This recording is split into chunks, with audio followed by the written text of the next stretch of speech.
Hello, my name is Cruz. I'm your host for today, and this podcast is called The Mind Melt Experience. This podcast is going to be about, just shedding our egos, mind melting a bit, tearing back our pride a little bit, getting in touch with our emotion and our spirituality, talking about everything and anything with anyone from anywhere, maybe crying a bit, laughing a bit, I want to see, I just want to be able to really get inside everyone, head, what they think about, what they think is going on around us, all the stuff going on with our governments and the world changing and just everything going on. I want to be able to talk about everything and anything from that to personal funny stories, traumatic stories, bad experiences, good experiences, I want to share my experiences and how I got to be here on this journey of being a naturalist and a herbalist and wanting to be a motivational, influential person, and just want to share my wisdom and my knowledge that I've accumulated in my short 23 years of life and how I get by with such strength and confidence in this life because it is very hard. And I want to talk about anything. I want to talk about God consciousness, God, emotion, trauma loops, mushrooms, psychedelic and non-psychedelic, positivity, grounding yourself, like with Mother Earth, walking outside barefooted, hugging trees. I want to talk about how our corporate power structure is failing us, how our food and water is poisoned, how there are over 250 weather and food modification programs that we do not need. I want to talk about how I want to get into gardening. I want to get into, just connecting, talking about our DNA. Why some people are so violent in the way they are. Talk about depression, anxiety, drug addiction, food addiction. How they're spraying our foods with insecticides, herbicides, and pesticides. And if you guys don't know how damaging this stuff is, that's why I want to create this podcast, get my knowledge out there, and get people up to pace with the awakened few. I want to help people awaken their spirituality and their awareness. And I have no guest yet. Hopefully soon I will. I have no experience as a podcaster whatsoever. I'm starting off with my phone. Have a nice little setup. I got my 15-year-old bonsai juniper. I got my fiscus bonsai. And, I'm trying to get a little setup going. And hopefully through a couple months I'll get mics, cameras, guests. We'll get this rolling and y'all will see my progress and see how my podcast grows. I want to be able to mind melt with you guys. So let's mind melt. So I'm going to talk about a bit about myself, my background, how I came to this journey of wanting to be a motivational, influential speaker and a naturalist and a herbalist and just a very healthy person, and how I have this strong mindset, how I can help others with my wisdom and knowledge that I've accumulated. And then we'll talk about some health advice that I know a lot. So every video I want to throw in a little bit of health advice and a book to read or something positive you can do every day to help better yourself. That'll be at the end of the video. So first, let's talk about me. My name is Cruzito Garcia. Call me Cruz. Most people call me Cruz that can't pronounce Cruzito. And I was born and raised in Albuquerque, New Mexico. I'm a 2000s baby. I am currently 23 years old. I'm a Gemini. And my birthday is coming up soon. Turned 24, big 24. And I've only been an adult since I was 20. I've only been an adult for 4 years. Mentally and emotionally. So, I was born and raised here, Albuquerque, New Mexico. I had both my parents, my father and my dad. I'm the son of my father, Ian Garcia. I'm the son of my mother, Diana Jaramillo, and my mom is Spanish, and my dad is Native American. So I guess that makes me Hispanic. I follow Native American ways, and I just believe in that more because they're more connected to the earth and the sun and the stars, and they understand not hurting anything unless you absolutely need it, giving back to the earth. They understand that you don't kill or hurt anything unless you're going to use it, and I'm not speaking down on the church or anything. I believe all religion and cultures have benefit and can help a lot of people that are lost, give them direction. I also believe that some can mislead you, if you don't take it the right way. And no, I had a good life. I had everything as a childhood. I had my whole childhood. I have 4 sisters. 3 of my older sisters that are older than me weren't really in my life too much. My little sister, baby girl, is in my life forever. She's a part of my world. And I have a wife right now. Her name's Brianna, and she's my world too. She keeps me strong. But anyway, I had a good childhood. My dad was my physical superhero. He helped me accumulate strength, discipline. He put me in kickboxing and dirt bikes. He taught me nutrition, taught me structure and foundation. And then my mom was my emotional superhero. She taught me how to love. She taught me how to be emotional and affectionate. And if it wasn't for them two, man, if I just had my dad, because he, no one's perfect. My dad did raise me in a little bit of abuse and through alcohol addiction and stuff, and it did affect me in a big way. But if it wasn't for him raising me to be very strong, let's say if all I had was my mom, I'd be too emotional. I'd be a female. I'd be so emotional. I wouldn't know how to carry myself. But let's say if I just had my dad and I didn't have my mom, I'd be a mean man. I'd be strong, too strong. I'd be too strong, man. I wouldn't know how to get in touch with my emotional side. But thank God I had both my parents. It balanced me out. People out there that don't have your parents or one of your parents, I'm sorry. And that's why I want to make this podcast and help guide people that didn't have the guidance or the knowledge passed down to them. Because I see a lot of our youth, a lot of my friends that are lost because they didn't have that guidance of their father or their mother, And I had my mom and my dad, my little sister. We grew up in kickboxing. I was a star kickboxer. At 12 years old, I won the SWKA, which is the Southwest Kickboxing Association title. I won an Arizona State title. My little sister won lots of awards, Fighter of the Night awards. I won Fighter of the Night awards. And I was only 12 years old. And don't forget, there's old adults fighting, people 20 years old and stuff. And I would still win these awards, man. I was a good fighter. I think about going back, but I don't see a point in fighting for an award, I don't see a point for fighting for money or fame or, I don't see a point in that no more.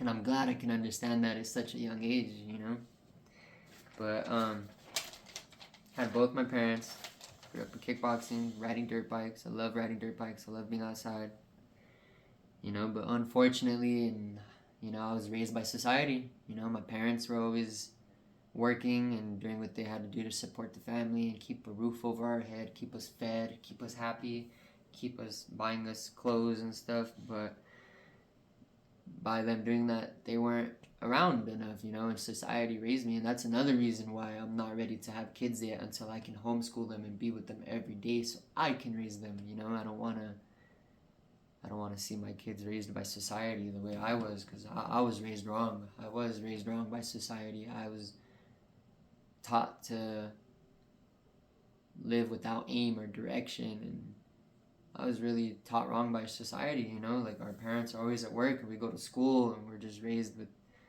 teachers and the corporate power structure that is failing us, and it's not good. But anyway, so 2014, I'm 14 years old, and And this story is background to how I got to be on this journey to help others. And when I was 14, we started partying, got mixed up with the group of friends, and we just loved partying, man. It was fun, and I do regret it, but then I don't, because it made me who I am today. Strong, independent person, powerful person.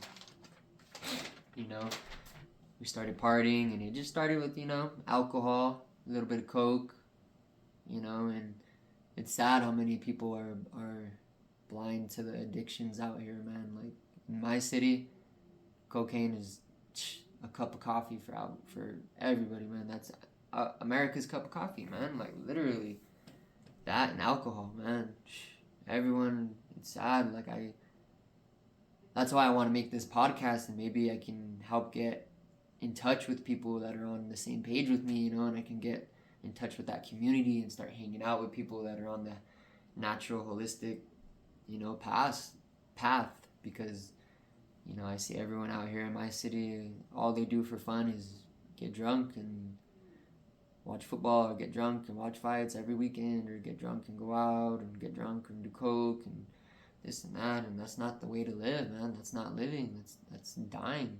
I believe that's dying. I lived like that since 2014 to 2020. That's 6 years I lived like that. And it damaged me. It damaged me physically, mentally, emotionally, and spiritually. It damaged my character. It damaged me inside. And I'm still recovering for that. And who knows, I might forever be recovering. But then we started partying, and my choice of drug that I got addicted to was Xanax. And it's a benzodiazepine. It's a downer. And it started off just at parties, here and there.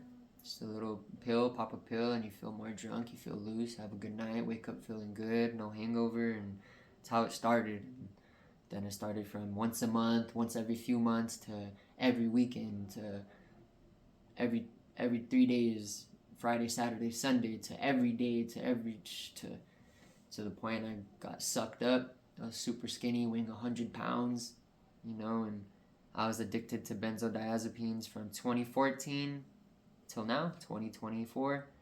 But my last relapse was in 2019. That's 19, 20, 21, 22. That's 5 years I haven't relapsed on benzos, and I'm very proud of myself, and I want to share my experience and how I do it and how I live. Anyone can do it, man. Anyone can be strong. Anyone can get the strength within themselves. You just gotta have the knowledge, and you gotta be able to see your emotional cycles. You have to really understand yourself and understand your addiction, understand everything to change. If you don't, man, you will crumble. Like, for years, I didn't understand my emotions or my addictions, and that's what made me worse until I understood those things, and then I got better. And, I started overdosing, got sucked up, started taking too much. I would black out, and it messed up my memory very bad. I would say the same things over and over. Like, I lost a lot of my friends. I robbed people I loved, hurt people I loved, and I lost them forever for that. That hurts inside, but, that was in the past. That's the old me. That's not me now. And I can live with myself, and I can move forward, because I know I'm a great person, and I know that I was driven by drugs, and that wasn't me. That morally, spiritually, and physically wasn't me and my soul. I was driven by society and by the drugs and by the music and by the industry and the corporate power structures. And people don't see how big these things come into play in our daily lives and our cycles. And anyway, I knew I needed help when my little sister found me overdosed on my face. My glasses were all messed up, and she said she was gonna leave me there, that she found me like that all the time. But this time she knew something was wrong and called 911. They caught me. I was barely breathing. From there, it was downhill, man. And from there, that's when I knew I had a problem, and that's when I tried to quit, and that's when I failed at trying to quit, because I didn't understand it. I didn't know how. And if I didn't teach myself how or learn from others, man, I could have been dead today. I might be dead or sucked up or in jail, or man. But after that, I tried to get sober. I tried very hard. I would try not to drink and do these things, but man, that addiction is strong, man. Knowing I was hurting my family, knowing, like, I even tried to commit suicide. Blacked out on Xanax one day. I blacked out and I cheated on my girlfriend. Didn't even remember, and she was gonna leave me, and it hurt me so bad that I was like, I didn't know what to do. Only one way out was death, and cut my wrist open. And then I went to the bathroom, and I got really hot. I remember just getting hot, like sweating, and then I just woke up to the ambulance, and they were flashing lights in my eyes, and they were like, "Are you okay? What's your name? Where are you from? Who's the president?" And I knew these answers, but I couldn't say it. They're at the tip of my tongue, but I couldn't say it. I had to hit my head on the counter of the bathroom very hard, split my eyebrow open, had to get stitches. I gave myself a concussion, and that scared me. That scared me when they're asking you questions that you know and you can't answer them. That scared me. And then after that, I started having seizures. I tried to quit, and I didn't know you can't quit benzodiazepines cold turkey. You will have seizures. You will withdraw psychologically. And I went batshit crazy. My own uncle and father had to take me to the reservation in Cochiti and lock me down, literally, so I didn't go crazy, because I would try to get sober. I would try to, like my first week, I'd be like, I'm gonna do it. And then once my addiction overcame, I'd black out. That's how bad benzodiazepines and alcohol, these drugs, can affect you. I didn't even remember. I would quit, like, all right, I'm done with this. I'm sick. I don't need this no more. And I'd be like, I'm doing good. I'd start getting sick. My emotions start going. I feel like I'm going crazy mentally. I feel like I'm schizophrenic. And then out of nowheres, I black out and wake up relapsed. I wake up. I went and bought pills and did this and that and had a full relapse. So to not let that happen, we went to the reservation and they watched me, and they lowered me down slowly from 4 pills to 3 pills to 2 pills to 1 pill to half a pill to quarter pill till I was done. And man, I almost had seizures. I'd be twitching and all kinds of shit, and it damaged me forever up here. Maybe not forever. I've healed a lot, and maybe I'll heal from it completely. It's only been 5 years. But man, my memory was screwed. I couldn't remember nothing. I didn't remember anything from 2014 to 2020. It was like skits in a movie, scenes, like just little pictures. Oh, robbed this person. Oh, hanging out with this person. Oh, my friends telling me I did this and that and this and that, and I just didn't know how to live with myself, and maybe that's why I kept popping pills and blacking out, but I got sober forcefully, honestly. I blacked out, and I caught a week after I turned 18, 1 week, 7 days after I turned 18, I caught some pretty hefty charges. Man, I was messing up, man. I used to sell drugs, and I was on a high-speed chase because I did a drive-by, blacked out, to someone that owed me money. I hit the wrong house, not even the right dude's house. These cops are on a high-speed chase after me for a shooting that wasn't even me. It was a different car, a different person, a different area, but we didn't know, and they started chasing me, and this is how messed up I am. I started driving and getting it from them, and I black out behind the wheel, and I crashed through a brick wall, wake up in jail, and found out my lawyer said that I had admitted to what I'd done, and I didn't care. I didn't have a will to live. I didn't have a soul at that moment. The Xanax took over my soul, and I started doing things I would have never done, morally conscious, and it damaged my character. Some days I still cry about it, but I can't beat myself up over it. I changed, and I'm a better person, and maybe I had to go through that to get sober and to be better, so I can touch lives in a positive, impactful way. Because after that, I got arrested and forcefully did 1 month. Well, after that, I did 4 days. I did 4 days in jail, got out. And that didn't do nothing. I relapsed again. I did 1 month, And that gave me enough time to get out of it. That 1 month got me out of the brain fog, out of the drug fog, and that's when I was like, I need help. And a lot of the dudes in jail talk about methadone and Suboxone, and I thought maybe I couldn't do it on my own. I couldn't quit the Xanax cold turkey. It was hard. As soon as I did that, even 6 months after I quit, I just ended up back to alcohol, and then to Xanax or alcohol, coke, or alcohol. Like I couldn't get out of the cycle. I couldn't get out of this negative relapse cycle of addiction of drugs, and Suboxone helped me, pulled me out of it. I don't recommend it if you can do it cold turkey, but sometimes we need a crutch to get off of the harder stuff to the less harder stuff to no stuff. You get me? And that's what I did in jail. I realized maybe I need Suboxone.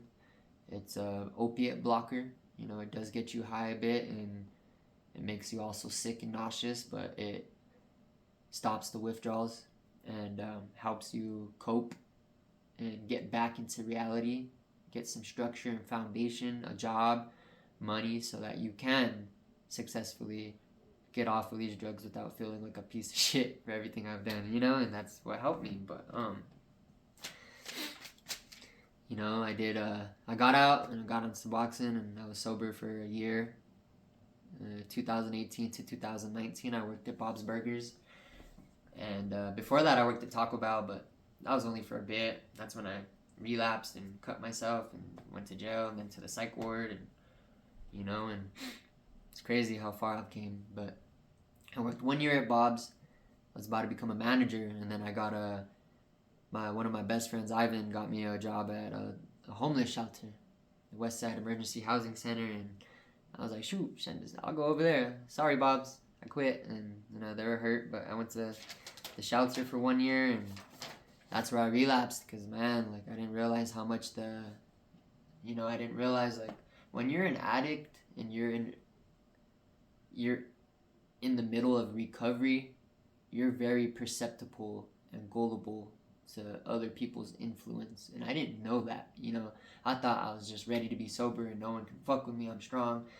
Nope, went over there, and everyone there, just the homeless people get to the employees, all the employees start drinking, and some of them start doing drugs, and and I just again got mixed up in the wrong crowd, and I don't blame them. I don't blame, you make your own choices, you make your own life, you are the creator of your own reality, but these things do play a part in it, and I should have seen that the shelter was not a good environment for me, and I should have backed away and got another job or went back to Bob's Burgers, which is a fast food chain, but in New Mexico.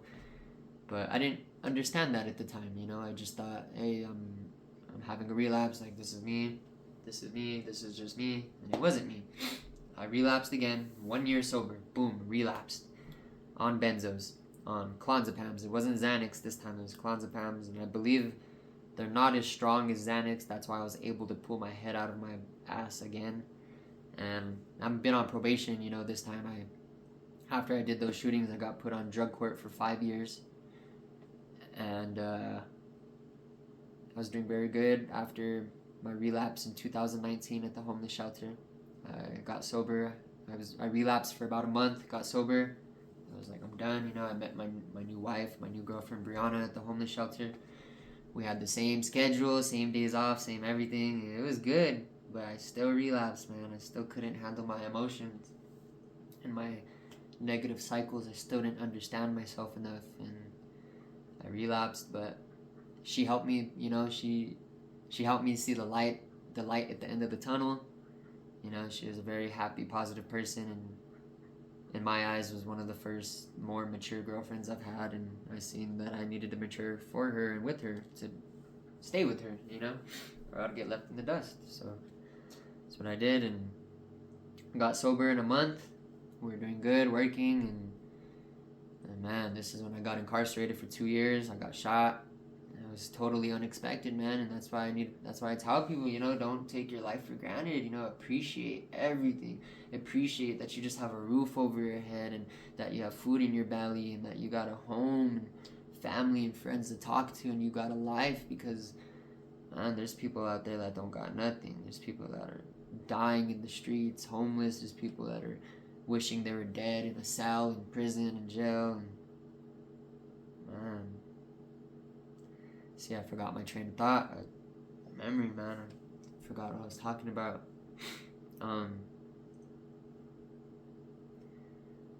Anyway, me and my girlfriend, we were working at the shelter. Relapsed, got sober after a month. I'm doing good. She's helping me doing good. No drinking, no nothing. You know, a little bit of Suboxone here and there is prescribed to me. But I didn't do it every day. Sometimes I would, sometimes I wouldn't. And me and her got a house together, renting a house together. And you know, we were getting burned, and we didn't realize it at first. You know, we thought we were paying the right amount. It was a very beautiful big house, so big yard, so we thought it was right. You know, we found the price on a website, and we were getting burned out of $800 every month. We figured that out, so we told the people we're getting the lease through, because we didn't sign the lease. You know, it's through family friends that we trusted, and we didn't sign the lease. But after we found that out, we're at work. Me and my wife were at work, working, and we get a call, or we call the owner, the people that we're renting through, and tell them, if you can't provide a copy of the lease that's saying we're paying this much, then we're gonna leave. And this is how we knew they were burning us, because right away, before anything, pack your shit and get out, they told us, and come get your shit or we're gonna throw it outside. So me and my girl, we left work early. You know, our supervisors let us leave, and went and got my dad, because my dad has a pickup truck to help us get our property. And we got there, and there was an altercation. You know, my wife's brother is drunk and acting crazy, and I was trying to ignore him. You know, I really tried, but he kept getting in all of our faces, screaming and yelling, and I ended up fighting him, and you know, it turned into a big old thing. But anyways, after that, because of that fight is what led on to the next situation. And you know, I during the fight, I picked up an iPhone. I thought it was mine. You know, it's crazy how many freaking red iPhones there are. I had a red iPhone, and I picked up the red iPhone that I thought I had dropped, but it wasn't mine. It was my girlfriend's family's.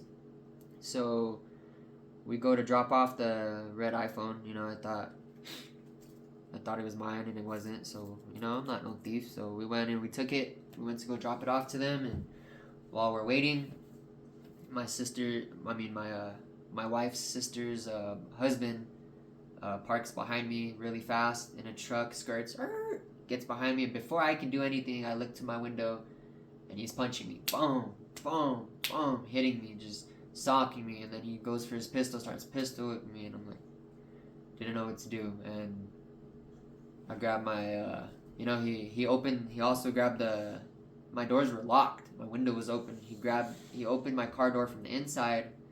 And I can talk all about this stuff, because it's a closed case. I'm already on probation. I beat this case. I'm on probation for my old case. You know, I can talk about this stuff because it doesn't matter to me no more, you know? And he was punching me, pistol at me, and opened the car door from the inside, trying to yank me out by my feet, pulled my shoe off. I didn't know what to do. And, you know, I had a gun, I had a pistol, and I just clocked it and shot him. Didn't know what to do. You know, I was scared for my life. I was just, you know what I mean? I really didn't know what to do. And I froze after I shot him, because, you know, I'm on probation. I just got off house arrest. I was doing very good. You know, they were arresting me because I kept relapsing on Xanax. I couldn't keep a clean pee test, but I finally was able to. And, you know, all this happened to me, and it hurt, but I got through it. It's what made me strong. But anyway, I shot him, and I'm like, first thing in my head, fuck, I'm going to jail. I froze, you know, I'm like, I'm on probation. I'm not supposed to have a firearm, but, you know, I'm from Albuquerque, New Mexico. My friends are all dead, and, you know, it's a rough city. I don't hold firearms anymore, you know, but hopefully one day I can, once I'm legally able to again, you know. But anyway, didn't know what to do. I froze. Shot him, and I froze. This dude's on the floor, screaming on the floor. This dude hops up like a bunny, boom, does like a Bruce Lee, jumps up, starts blasting, boom, boom, shoots right past my face, hits my shifter in my Kia 2019 Kia Forte, blew up my shifter, but it was still functional with the little lever. Hit my glove box, and I felt these going right past my face. I had little cuts on my face and my cheek. The firing stopped. I didn't know what to do. I got up to take cover around the car. Right when I stood up, he was hiding behind my car, shot at me. I didn't realize he hit me in my shoulder, hit me, started shooting back, and we went around the cars, and then he ran inside the house, and that's when I tried to put my gun in this hand, and that's when it just went limp, and it felt like soup, like warmy soup in my hand. That's when I looked, had my work shirt on, and it was still squirting out of my arm a bit, still a little bit, just like a little water hose. It was scary, man, and I didn't know what to do. I freaked out at first in shock. I started walking down the neighborhood like help, what do I do? And then I got my wits, I was like, all right, get yourself together. And I was like, all right, go to the hospital. So I start going back to my car. I don't have a shoe, literally shoeless, one shoe on, all limping, going to the car, bleeding everywhere. And my wife comes out of her auntie's house, and she's like, oh my God, no, whoop-de-woo. We get in the car, she's like, you want me to drive? I'm like, no, I need to stay conscious. I need to stay driving. And I drove, didn't even plug my wound, just started driving to Presbyterian downtown. And then about a mile down, I start blacking out from blood loss, started nodding out. So we switched. This is how I think my dad played a role in saving my life. And my wife saved my life. She drove me to the hospital. We called 911, let them know we're on the way. And then I passed out. I couldn't, I told my girl, I was like, it feels like I'm on Xannies. It feels like I'm on benzos, like on my pills. I was like, I feel good. I'm going to go to sleep. And I fell asleep. And she started saying, no, wake up, Cruz, wake up. No, start slamming the brakes. I'm flying forward. She's pushing my head, nothing. And then this is how she called my dad. She didn't know what to do.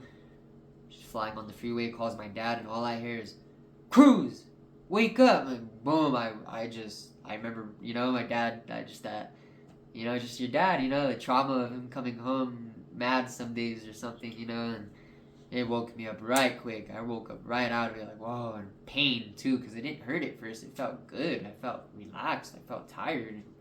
But when I woke up, it was burning sensation, like just burning. And my dad told me to plug it, get to the hospital. So I put my finger in my hole, and I'm just squeezing it. Get all the way to the hospital, and we get downtown, and all the roads are blocked off. We had to go all the way around. I'm all getting mad at my girl. I'm like, run through the barricades, just drive through the freaking concrete. She's like, no, you're gonna fuck up your new car. I'm like, We get there, they're waiting for me, and I get in the wheelchair. They take me in, they give me morphine, get me into surgery. We went to the wrong hospital. They didn't have a trauma unit. Had to go to a different hospital. They transferred me in an ambulance. So the dude shot me with the RIP bullet, rest in peace bullet. I don't know if you've seen them. They're spiraled with spikes, and they spike out when they impact. They go, and he hit me in the shoulder right here with it, and it ricocheted 3 places. Shrapnel is embedded into my broken shoulder and in my nerves. They couldn't do surgery to take it out. It would damage my nerves too badly. It broke into 3 places. There's some in here. The other piece went a centimeter next to my heart. The other piece went all the way down. I got shot here, and it went all the way down to my bottom rib. I think is the floating rib. It hit that, fractured that, ricocheted, and punctured my lung. So there's 3 places it went: shoulder, centimeter next to heart, inside my lung. So they had to slice me open, put a lung tube in, and suck out the blood and shrapnel out my lung, seal it up, and I woke up the next day after getting shot. I woke up shot with a lung tube, a machine connected to my lung, and I wake up handcuffed. Like, fuck. I just started crying. I didn't know what to do. I hate jail. That's what made me want to get sober. It's what made me want to change. Knowing I don't wish imprisonment upon my worst enemy. If I had to choose to give someone 30 years or death, man, I don't know what I would give. I would maybe choose death, unless they found a way to be happy and live in there. But being imprisoned, it's hard, man. It changes you. And so I got shot. October 5th, 2020. That's when I caught these new charges. I was on probation. I was not supposed to have a firearm. So I got convicted for my old charges. Boom, felon right there. These new charges were assault with a deadly weapon and aggravated battery or whatever. And I wasn't taking it. I'm like, nope, I was protecting myself. Let's go to trial. So got shot October 5th. October 10th, they took out the tube. On October 9th, October 10th, I'm up walking around, and before they took the tube out, these dudes would handcuff me. Don't get me wrong, they're cops. They've probably seen every situation that can go bad. I don't blame them, but I'm on a lung tube and they literally had to handcuff my legs together to go to the shower, to use the bathroom and shower with the lung tube. It's crazy, and I'm all shot up. Like, where am I gonna go? But anyway, 5 days later, they take the lung tube out, and I'm walking around and I'm okay. My whole arm is black. I'm in a sling. They didn't stitch me up. I have just a hole with the patch. And they stitched this up. And 5 days later, they sent me off to jail. They said, he's okay, send him. They put me in a holding cell for 8 hours, MDC County. I did 22 months in county during COVID. No timeout. Every 3 days I came out. And man, I sat in a holding cell for 8 hours in a gown, no underwear. My underwear were in for an investigation. So literally in a gown, my butt cheeks were touching the cold concrete. I had to shove the gown all close to try not to be cold. I'm in pain. I'm just in there for 8 hours, and they were supposed to give me Advil. I don't know what happened to that. They didn't give me no Advil, no bandages, no alcohol pads or swabs, nothing. Go to my pod, and I'm there for self-defense. I'm not expecting to be there for 2 years. Man, 2 years, and during COVID it was hard. Like the first time I went to jail, it was cake. It wasn't for COVID. It was like going to college. I was like a dorm. Like had all the homies were playing handball, they're smoking weed, spice, doing other hardcore drugs. Like it was like a big playtime to me.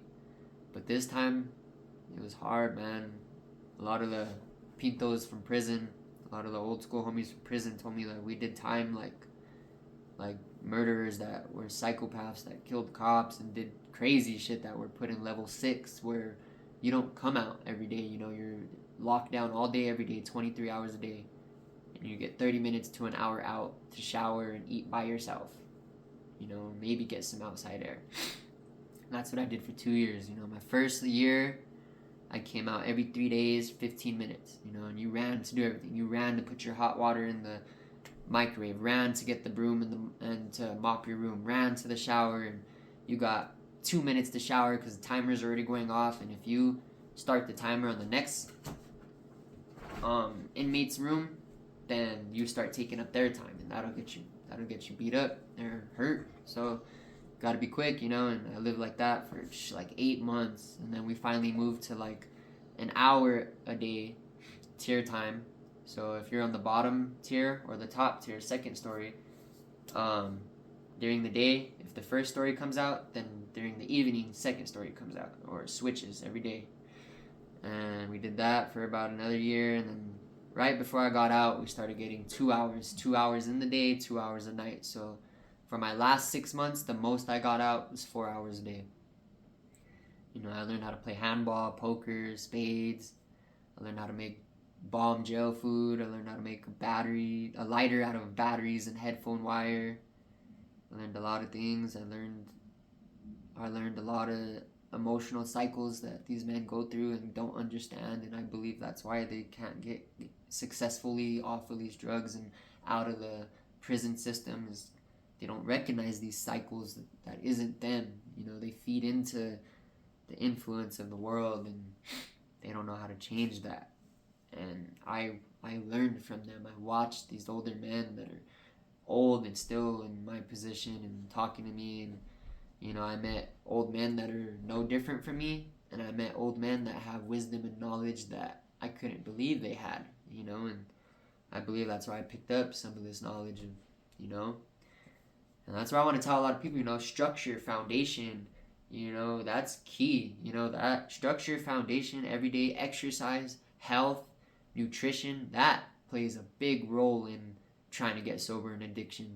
Like if back in the day, maybe that's why I couldn't get sober, is because I always felt like crap because I was eating McDonald's and eating all kinds of crap. But this time, I eat. My diet today consists of mainly fruit, mainly meat, protein, a little bit of vegetables. I don't, I don't take nothing. And I am, and this is why I want to make this podcast too, is because there's a lot of people out here that feel like they can't do it. I'm here to tell you, you can do it. If I can do it, you can do it. I was 100-pound, skinny little kid, no mindset, no structure, no foundation, no goal, no direction in life. And and that was at 20 years old. Now I'm 23 years old, and I have more structure and foundation, and my perception on things is so positive and good. Nothing can make me fall now. Nothing can make me relapse now. And don't get me wrong, I'm still struggling. I am currently on methadone. 19 months I fought with no drugs in jail. I was going to trial. In 19 months I fought. Well, I didn't go to trial for 19 months because of COVID. It was COVID. Everything kept getting rescheduled and pushed out. So for 19 months, I went sober. I maybe smoked a little weed in jail here and there. That's it. A little bit of, when I first got there, I did Suboxone to help with my pain because they didn't give me Advil. They didn't give me bandages, no alcohol swabs, nothing. I had to do everything my own. I would bend down to dry my legs and blood would just start leaking. I was in very, very bad pain. So I would use Suboxone to help my first month. But after that was 18 months before I went to trial. I didn't do anything. I just played handball. I started doing 50 push-ups. From 50 push-ups, I went all the way. The most I did in a day was 1,500 push-ups. The most pull-ups I've done a day is 150. We played a lot of handball, and man, I really built my mindset and my foundation and my structure to be indestructible. And I want to try to get that out there to people to help them, to show that these things play a role in our emotional cycles, in our psychological cycles, in our anger and our drug addictions or addictions to life, food, and these things play a role. And for 18 months, I went sober. I went to trial, and I won, but I lost. I won because it was 11 said not guilty. It's a jury trial, 12 juries. 11 said not guilty. The one dude said I was guilty. So it was a mistrial, and I had to wait for another year. And that just threw me in. I was already having a hard time. 19 months doing time the way we did, slam down every day. I read 200 books. I did 1,000 push-ups a day, 100, 200, 500 burpees a day, 100 push-ups, sit-ups, 1,000 sit-ups. I read. I did a lot, and it was still hard. It still got to me.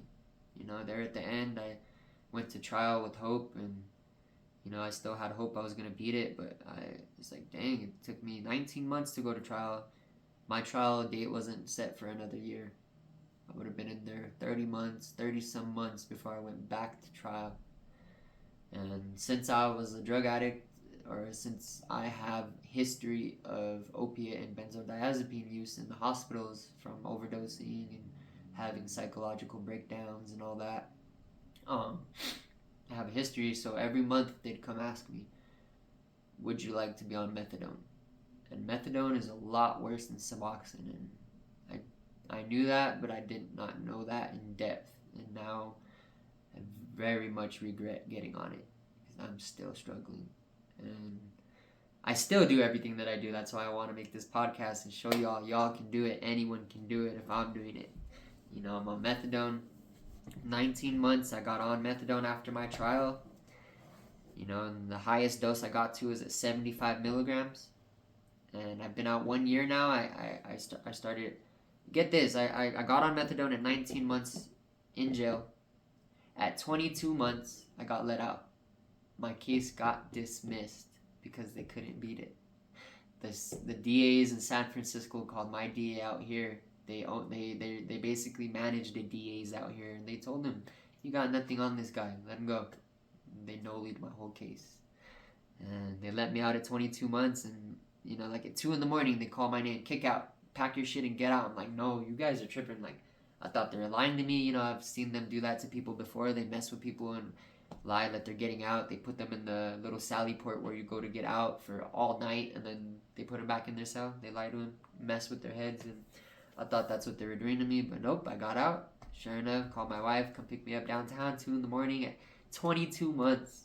I did, and we got out, and man, let me tell you, I was more scared to get out than I was to go in. I didn't know how much being locked up would mess with me. It made me grow. It taught me an indestructible structure, foundation, and mindset of reading and knowledge and awareness, but it also made me OCD. It made me too structured to where now I think a lot of things aren't being done right, when there's really no right or wrong way to do something. There's just your perspective on what's right or what's best. And I still sweep and mop on my hands and knees with paper towels and rags, because I'll use a broom and I still see little hairs and stuff. Or I'll use a mop and I see how dirty it is. I get fresh paper towels, I mop from every corner, or I sweep every corner of hair. And I wet the paper towel, pick up the hair, and then I get a washcloth, dip it in soap, and I literally scrub every inch of the floor. That's how I mop. And man, it messed me up in ways I can't explain, but I needed it. It set me straight. It taught me how to appreciate this life, just having a roof over your head, just being able to smell and touch the trees and the rocks. We need to appreciate life on every level, because without bees, without plants, without life, we don't exist. Without the sun, we don't exist. But the sun and the plants and life will exist without us. So we need to respect it and honor it more, because it means something. It changes us. Just seeing green chlorophyll every day. This is a little knowledge I can give y'all. Seeing green every day. I don't know if some of y'all, have you grown up and you think, when you grew up, when you were younger, things were more colorful, things were more alive, things were more vibrant, and now things seem more black and gray, more dull. It might be because we're not going outside enough. It might be because you're not in tuned with nature enough. When you look at green in plants, there's chlorophyll. The green chlorophyll in plants does something to our eyes, to our optical nerves that help us see color. So people that are indoors working all day, in school all day, and then going home and playing video games or watching TV all day, they're not getting enough chlorophyll in their eyes. Maybe that's why we're seeing black and gray. I'm not a scientist. I don't know the facts, or I don't know. I'm not saying everything I say is right or wrong. It's just my perspective and what I believe. And I think we do need to get more in tune with nature and be outdoors every day. We should be hugging trees, walking barefoot on the grass, on the land. And but get that, I got on methadone at 19 months in, and I get out in 3 months. 19, 20, 21, 22. 4 months I get out. I was so pissed. Anyway, I got to 75 milligrams. And now, and also in there, I had got put on an SSRI, which is an antidepressant, which helps sleep. Because, when you get in there, man, you don't realize how you can't sleep. You're in a cell 23 hours and 45 minutes a day. It fucks with you bad. I would read a 1,000-page book in 3 days. Now what? I'm all shot up. I couldn't work out at first. Barely do 50 push-ups, Draw. We couldn't call our families all the time because we're on lockdown. I'd talk to my girlfriend like once a day or once every 3 days or once a week until we got out more. And then I could call every day, but it was hard at first. Man, it messes with you. But I got out and at 75 milligrams of methadone. I got out on mirtazapine, Remeron, antidepressant, SSRI. I've been out for a little over a year now, and I went from 75 milligrams to 53 milligrams. I'm doing very good. I'm getting off of it day by day, and I'm sick. I get sick. I'll go down a milligram. I'm throwing up and shitting at the same time. I have a puddle of sweat around me, yet I'm shivering in cold sweats. My mind is going crazy. I'm mentally unraveling because that's what withdrawing does to you. It messes with your emotions. It messes with your psychological. It messes with everything, and your physical. Oh man, some days I feel like I'm dying. Some days I feel like I have to go to the hospital. Like like it's that bad. Like I'm dying. Like I need an ambulance. But then, I'm just gonna go there and they tell me you're withdrawing. You're just sick. Fight it. Or I don't know. Maybe they'll give me something to help. But I don't want help. I can do this. I'm doing it. I went from 75 to 53 milligrams on my own. I've kicked benzodiazepines, Xanax, and people that have gotten addicted to benzodiazepines, only 2% of users successfully get off of it, of Xanax. I'm that 2%.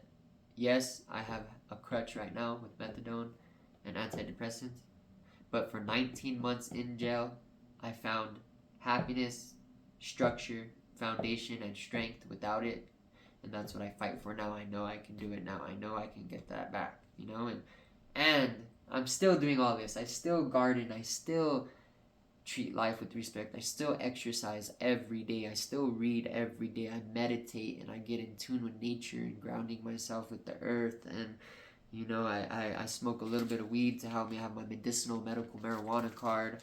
I take edibles at night to help me sleep. It's a lot to maintain me right now, but day by day we can do it. We can do this together, and I want to help shed our knowledge out there, and see, I can talk about these. This is what I mean by shedding our ego and our pride and mind melting. I am able to talk about these horrible experiences that I went through that might make me seem like I was a piece of shit, but hey, that wasn't me.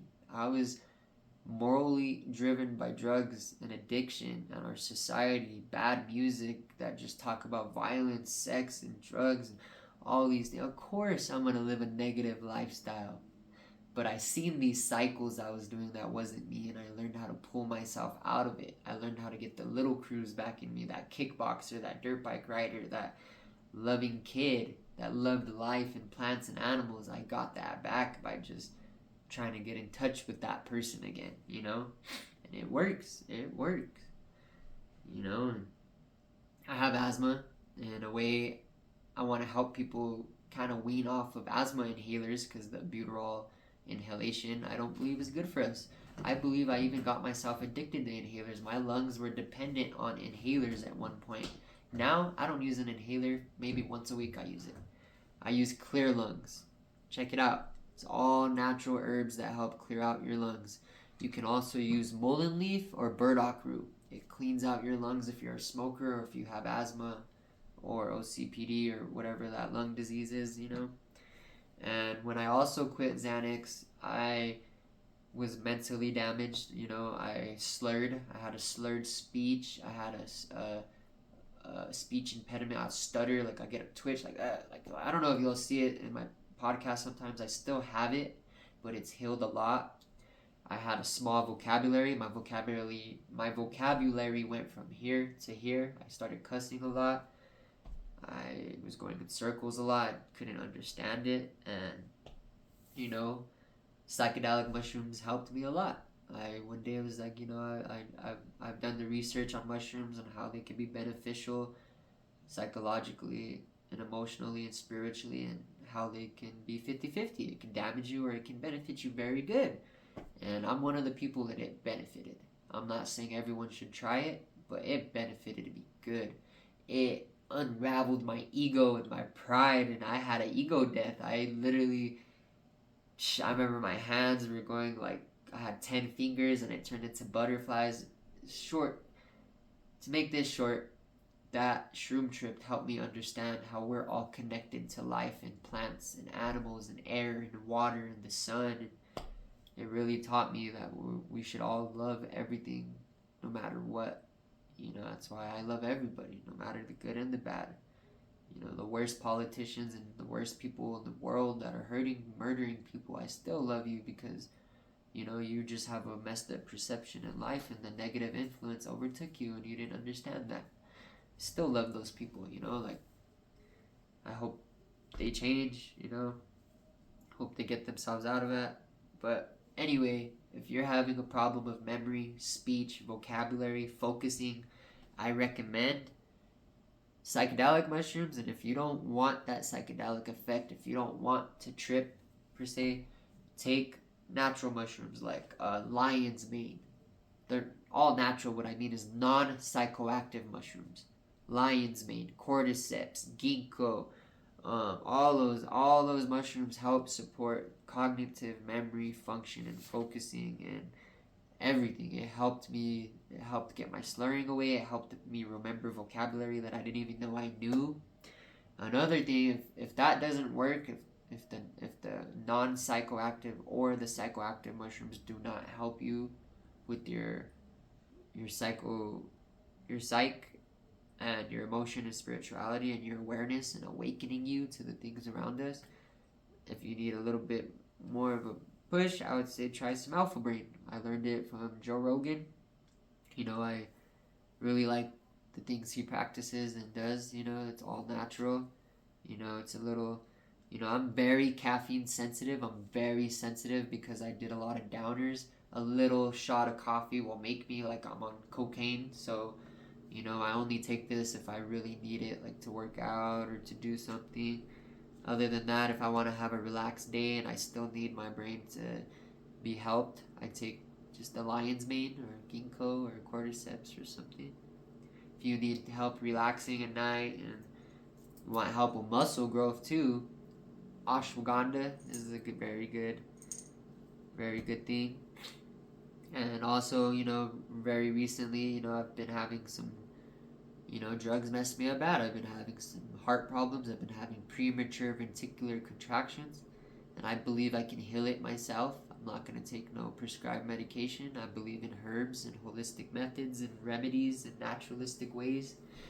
And I will do it. And the way I'm doing it is beetroot, nitric oxide, herbs, and cayenne pepper. So if anyone's having a stroke or a heart attack, and you see they're drooping or they're having an episode, that if you can get cayenne pepper down their mouth or down their throat, it will reverse it instantly. When I had those heart palpitations or my heart was fluttering, it felt like I was having 3 beats, like do do do do, and then it would stop, and then do do do do, like it was not normal, and I thought I was having a heart attack, so I took cayenne pepper and it stopped it, and then I went to the doctor and they said that premature ventricular contractions are common. I don't know how that's common, but that's a little insight on how our system is broken. But, yeah. And also, if you care about herbicides, insecticides, and pesticides, and you care that you want your kids to get your genes and to be like you need to change the fruit and vegetables you're eating. There's a plum number, a PLU number on every vegetable and fruit out there. If it does not have these numbers, you should not take it. Therefore, you cannot identify if it is pesticide free or not. Now, you can very rarely get food that has not been genetically modified. Everything we eat today has been genetically not modified. The only things that are still more to their natural state are heirloom seeds, like heirloom tomatoes. If you look, they look a lot different, more natural, different coloring, different taste. Everything we eat nowadays has been genetically modified to produce sweeter, better, bigger results. And the way you can, there's no way to dodge genetically modified foods nowadays. They're everywhere. But you can dodge the pesticides, the insecticides, and the herbicides that are poisoning our bodies and causing inflammation and all these problems, like mentally and your organs. It can mess you up bad, man. Like I said, it can cause your gene coding to not pass to your children, to where they don't become an individual like you. They'll be more robotic, more dull and docile, to be more gullible to the corporate power structures influence, and we don't want that. So the best way to take action against that, I would say, is read the numbers. If it starts with a 9 and has 5 numbers, that means it is supposed to be organically grown with no pesticides, herbicides, or insecticides, and it is safe to eat.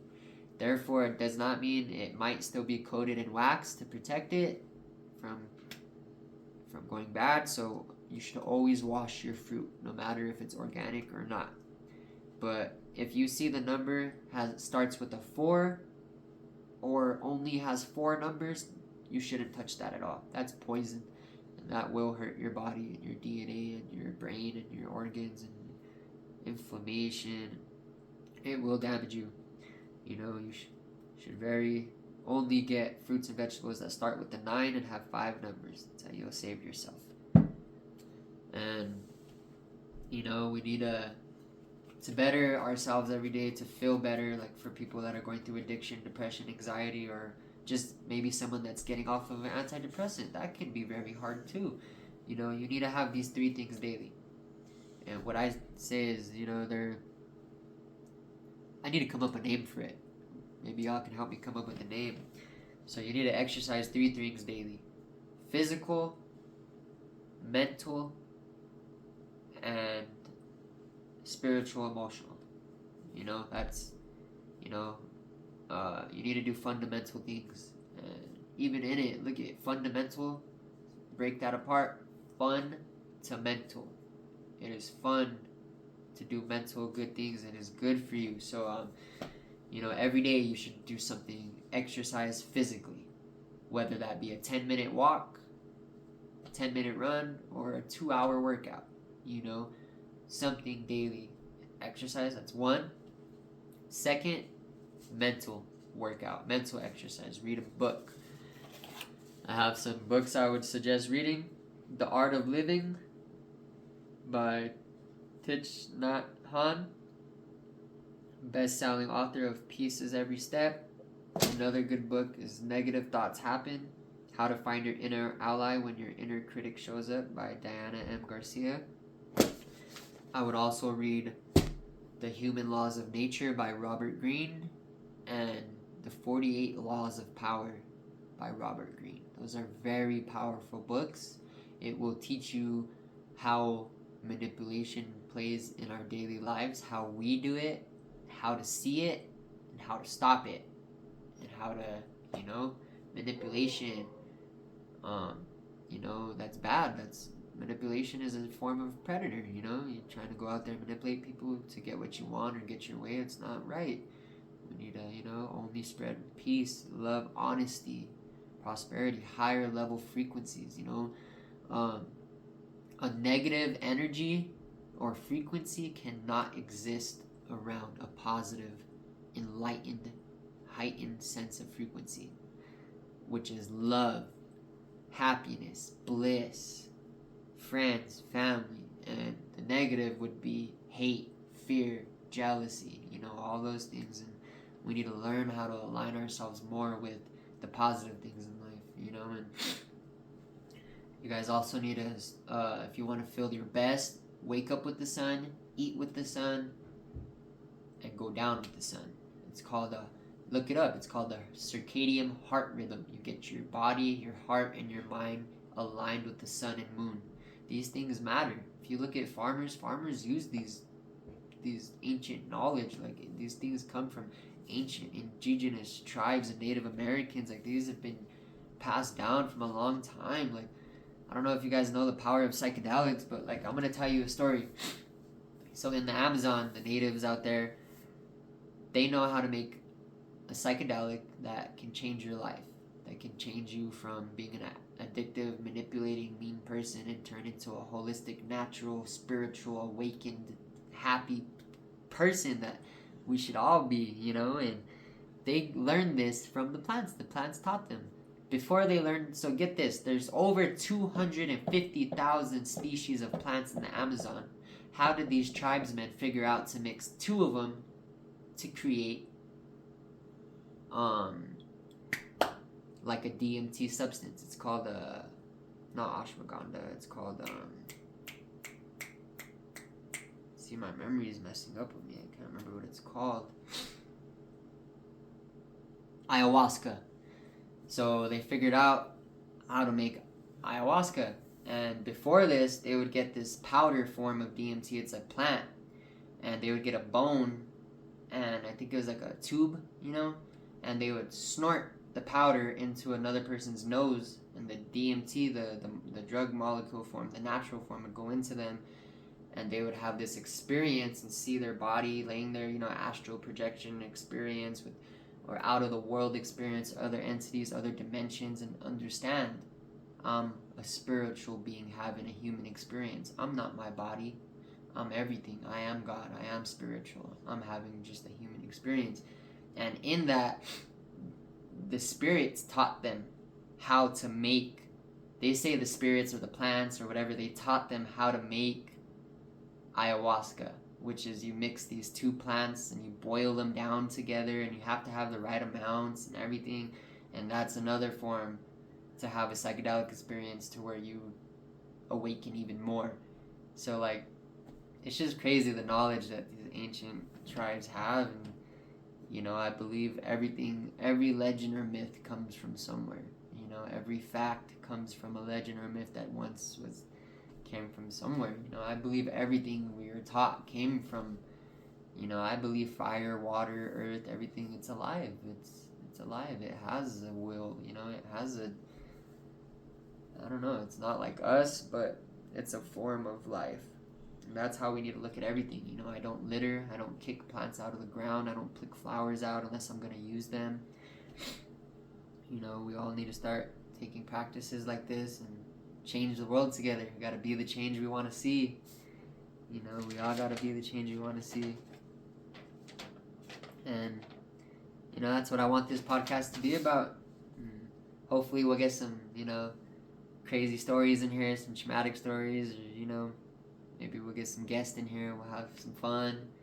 I have a lot of crazy drug stories, a lot of jail stories, I have a lot of stuff to get out to you guys. A lot of health benefits, a lot of holistic practices. I'm learning all my knowledge from Dr. Sebi. I take sea moss. I take moringa powder. I drink a smoothie every morning. I break my fast with a smoothie. I don't eat food in the morning. I have breakfast for lunch, dinner for dinner, fruit for breakfast. There's a lot of ways to make ourselves feel better, feel healthier, mental clarity, no brain fog. There are ways to change ourselves, and I want to help get that out there. I want to help people. I don't know how, so let's try this podcast and watch y'all grow with me, or watch me grow, and we all grow together. We're all one. It's all unity, God, consciousness. We're all together. It's all connected, and we're all divine. And we're put here for a reason. I believe that reason is to create heaven on earth. And we got to be the change we want to see. Yeah. And I wonder if I should say a crazy story, or if I should save those for when we have guests. I think I'll save that for when we have some guests. But that's it. Y'all got to know me, got to know my agenda, my objective for this podcast, and I hope you can